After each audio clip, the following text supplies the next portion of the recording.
vida eterna. Aleluya, aleluya. El Señor esté con ustedes. Lectura del Santo Evangelio según San Juan. Gloria a ti, Señor. Tanto amó Dios al mundo que le entregó a su Hijo único, para que todo el que crea en Él no perezca, sino que tenga la vida eterna. Porque Dios no envió a su Hijo para condenar al mundo, sino para que el mundo se salvara por Él. El que cree en Él no será condenado, pero el que no cree ya está condenado por no haber creído en el Hijo único de Dios.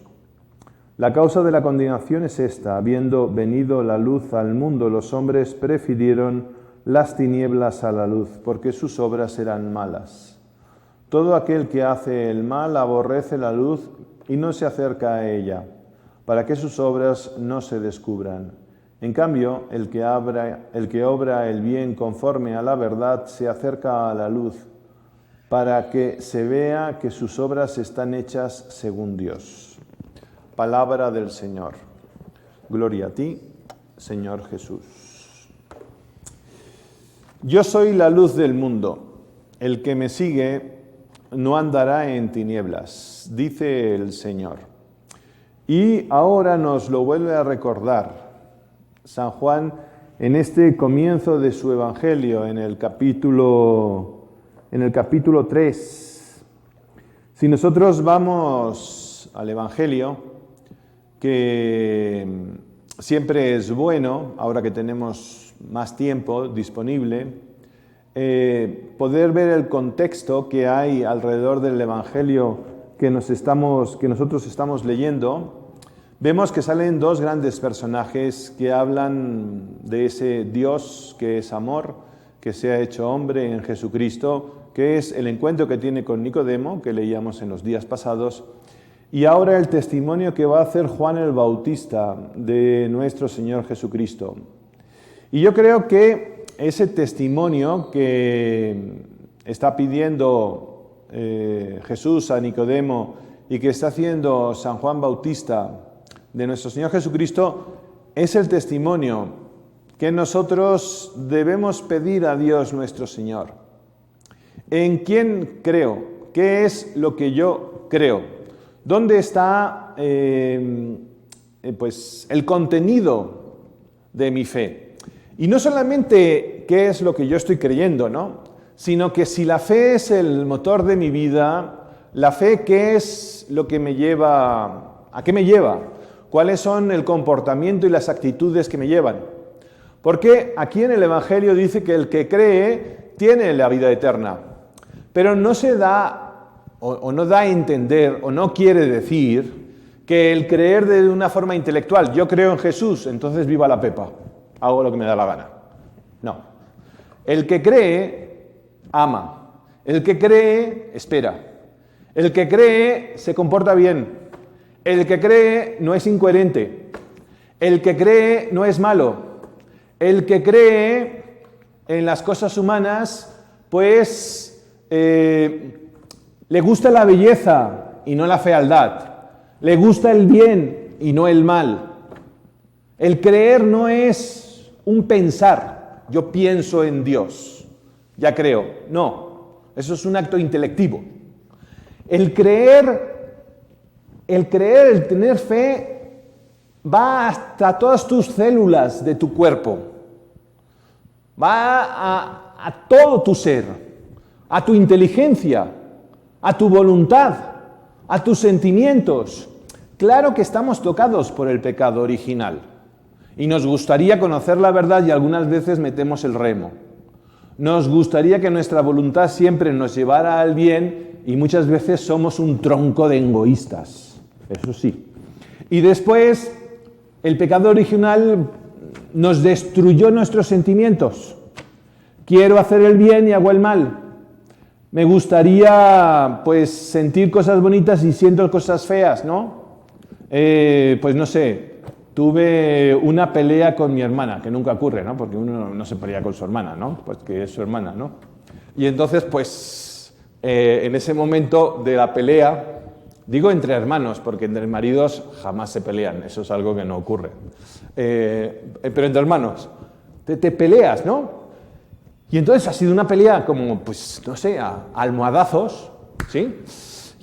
Y estás como, pues, tenso. Pues no se te va así de golpe, ¿no? Te dijo una cosa que te hirió y tú dices, te dice ella, te perdono. Y tú dices, sí, pero no se te va ese sentimiento así rápido, sino que te va poco a poco, ¿no? Y muchas veces estamos nosotros en eso, en una misma pelea, y yo ya le he perdonado, pero mis sentimientos no van con mi cabeza, no van con lo que yo quiero, como que van por independiente, consecuencia del pecado original.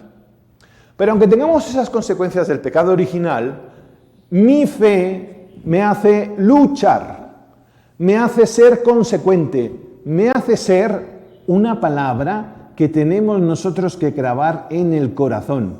Tenemos que ser coherentes, tenemos que ser auténticos.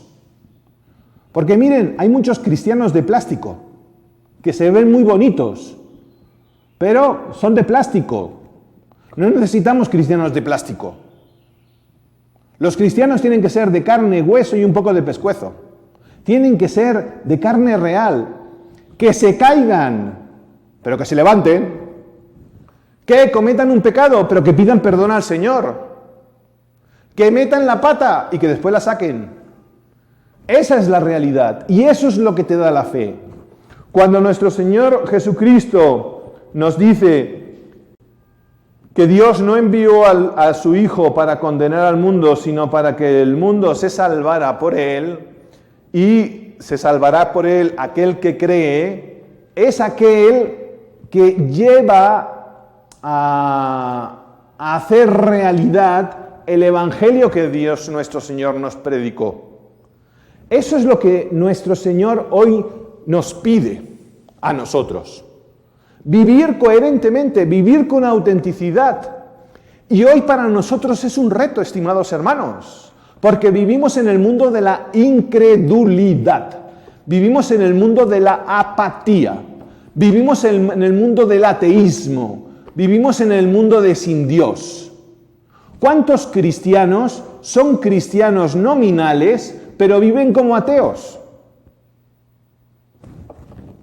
A nuestro alrededor. Necesitamos cristianos de una pieza. Necesitamos cristianos que vivan las virtudes humanas, que sean alegres, que sean solidarios, que sean honestos. ¿Cuánta necesidad nosotros tenemos de esas cosas?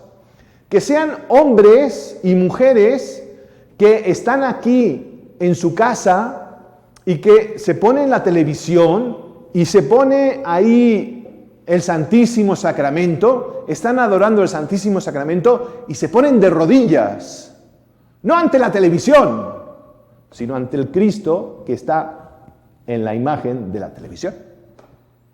Porque hay algunos que se adoran ante el dinero, ante lo material.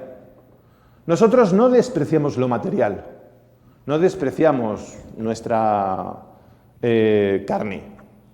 Simplemente la sublimamos. Y eso es lo que nos dice nuestro Señor Jesucristo. ¿Cuál es tu fe? ¿Cómo es tu fe? ¿Tu fe es una fe teórica? ¿Es una fe, pues eso, abstracta? No necesitamos hombres y mujeres de fe abstracta. Necesitamos hombres y mujeres reales. Por eso, cuando alguna vez en el matrimonio están esas mujeres, ¿no?, que se quieren poner en los huesos, yo digo, pobres hombres, ¿no? Si le dan un pellizco, le dan un pellizco a la flaquita en el hueso, porque no tienen nada de carne. No, tiene que tener un poquito de carne para que cuando le des un pellizco, pues haya carne. Tiene que haber carne, tiene que haber vida. Y eso es lo que Dios nuestro Señor nos pide hoy, en este confinamiento. Y hoy a lo que les invito, y que esta mañana tuve una luz cuando estaba rezando, y la luz que me vino a la cabeza, estaba rezando sobre el apóstol, un libro que escribió un hermano legionario. Pero bueno, estaba yo rezando en eso y me acordé de la Virgen de Lourdes. Y la Virgen de Lourdes es esa mujer que se aparece allá en Francia a Santa Bernadette era la Inmaculada Concepción, que acababa hacía poco de ser el dogma de la Inmaculada Concepción, hacía poco que acababa de ser proclamado. Esa es la que se aparece. Y es como nosotros conocemos a la Virgen de Lourdes. La conocemos, bueno, tiene muchos epítetos, pero una de las cosas que nosotros conocemos de la Virgen de Lourdes es que cura a los enfermos. Las peregrinaciones que se hacen a Lourdes para curarse de los enfermos. Y tantos milagros que ha habido. Dicen que son más de 7.000 las curaciones, pero la Iglesia, como pone un proceso bien estricto, pues de milagros tiene solamente como unos 70. Lo demás son milagros, pero no están como justificados. Aunque vinieron enfermos y después se curaron. Pero como no hay papeles, no los cuentan como milagros. Pero son milagros. Son 7.000 y muchas otras personas que no deben poner ahí los nombres y que se deben haber curado. La Virgen de Lourdes, la Virgen de blanco, con esa cinta azul. La Virgen que le habló a esta niña inculta, enferma, y que ella la llevó a la plenitud.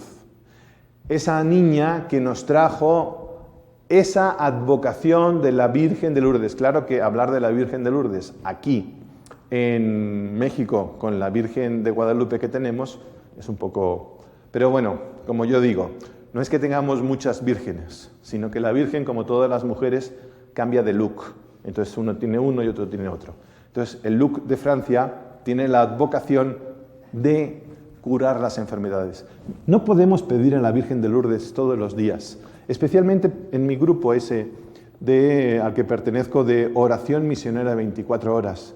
Cuando te toque el turno, ¿no puedes pedirle, por favorcito, a la Virgen de Lourdes que nos cure de esta pandemia? Ella vino a eso, a curarnos. Sí, del pecado, pero también de las enfermedades. Vamos a pedir a Nuestra Señora de Lourdes, a esa Virgen que realmente es todo amor, todo madre, que nos saque de esta pandemia, que nos saque y que podamos otra vez salir, jugar, compartir, dar un abrazo a nuestros amigos. Que así sea.